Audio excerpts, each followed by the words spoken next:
एक बार की बात है। रमा की दो बहुएं थी, रश्मि और इंदु। एक को वो अपनी पसंद से लेके आई थी और दूसरी उसके खुद के बेटे ने पसंद की थी, जिसका नाम इंदु था। इंदु को उसकी सास पसंद नहीं करती थी और दूसरी बहू रश्मि को बहुत पसंद करती थी। रश्मि, इधर तो आओ, देखो तुम्हारे लिए मैंने कंगन बनवाए हैं। अरे वाह मम्मी जी, दिखाओ।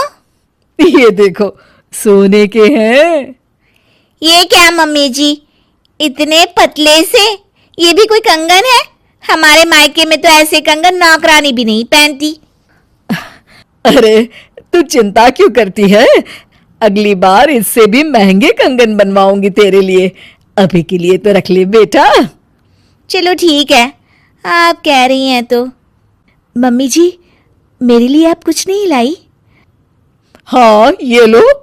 इंदु बहुत खुशी खुशी बॉक्स खोलती है तो देखती है कि एकदम सिंपल सी लाल रंग की चूड़ियाँ होती है। इंदु सब कुछ देख रही होती है, उसे बिल्कुल भी अच्छा नहीं लगता, पर इससे इंदु की सास को कोई भी फर्क नहीं पड़ता। वो तो हमेशा उससे बुरा ही बर्ताव करती थी। इंदु, ये खाना कैसा बनाया है? क्या हुआ मम्मी जी? अरे इसमें तो नमक ही नहीं है। नमक आपको मना है ना मम्मी जी, आपका बीपी बढ़ा हुआ था इसलिए। इंदु, तू मुझे मत सिखा, समझी? जैसा खाना सबके लिए बनता है वैसा ही खाना मेरे लिए भी बनाया कर। सासू माँ की डांट खाकर इंदु अपने कमरे में आ जाती है और हम देखते हैं कि वो कोई आम लड़की नहीं है, बल्कि उसके पास सुपर पावर है। चुटकी बजाती है और कमरा अपने आप साफ हो जाता है। पर घर के सारे काम वो अपने आप ही करती थी। सफाई करना, कपड़े धोना, खाना बनाना, ये सब उसने बहू बनने के लिए सीख लिया था। इंदु, एक काम तुम ठीक से नहीं करती। अरे मैंने तुमसे कहा था कि पीली साड़ी प्रेस करके रखना और तुमने लाल वाली कर दी। सॉरी मम्मी जी, घर में इतना सारा काम होता है, मुझसे गलती हो गई। कितना काम होता है सब दिखता है मुझे। तो फिर आपको ये क्यों नहीं दिखता कि रश्मि दीदी तो कोई भी काम नहीं करती? उससे तुम अपनी बराबरी मत करो, समझी? क्यों मम्मी जी, मैंने ऐसा क्या किया है जो आप मेरे साथ ऐसा बर्ताव करती हैं? तुम उसकी जगह कभी नहीं ले सकती। उसे मैं पसंद करके लाई थी और तुम। मैं क्या मम्मी जी, रुक क्यों गई? तभी वहां रश्मि आ जाती है। तुम तो अनाथ थी, समझी? वो तो आकाश भैया पता नहीं कहां से तुम्हें पसंद करके लाए और हमारे ऊपर थोप दिया। इंदु को ये सब सुनकर बहुत बुरा लगता है और वो अपने कमरे में चली जाती है। फूट फूट कर रोने लगती है। इतने में अचानक उसकी माँ की रूह उसके सामने आ जाती है। इंदु, उठो बेटा। माँ, ये लोग मुझे बहुत बुरा भला कहते हैं।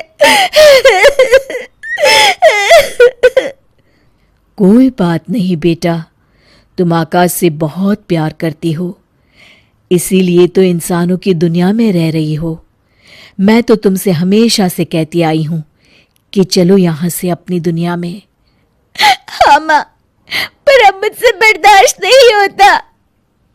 तो चलो मेरे साथ वापस हमारी अपनी दुनिया में इंदु। हाँ माँ, मैं आपके साथ ही जाना चाहती हूँ। तुमने सच में मन बना लिया है ना बेटा? हाँ माँ, मैं आपके साथ ही जाऊंगी। इंदु अपनी माँ के साथ वापस जा ही रही होती है कि तभी उसे कुछ बुरा होने का एहसास होता है। एक मिनट माँ, मुझे लग रहा है कि कुछ बुरा होने वाला है। इंदु भागते भागते बाहर आती है तो देखती है कि सासू माँ सीढ़ियों से उतर रही होती है और उनका पैर फिसलने ही वाला होता है। तभी इंदु बहुत तेज भागती है और आके सासू माँ को बचा लेती है, पर इसमें इंदु को चोट लग जाती है। मम्मी जी, आप ठीक तो है ना? आपको चोट तो नहीं आई मम्मी जी? इंदु की ये बात सुनकर सासू माँ को एहसास होता है कि इंदु कितनी अच्छी है और उनका कितना ख्याल रखती है। खुद जख्मी होते हुए भी वो सास की परवाह कर रही है। बेटा, चोट तो तुझे आ गई और तू अभी भी मेरी परवाह कर रही है। थैंक यू बेटा, थैंक यू। अगर तू न होती तो न जाने क्या होता। नहीं नहीं मम्मी जी, जब तक मैं हूं आपको कुछ नहीं होगा। मुझे माफ कर देना बहू, मैंने हमेशा तेरे साथ बहुत बुरा बर्ताव किया। अरे नहीं मम्मी जी, प्लीज आप इस तरह माफी मत मांगिए। इंदु, इधर तो आओ बहू।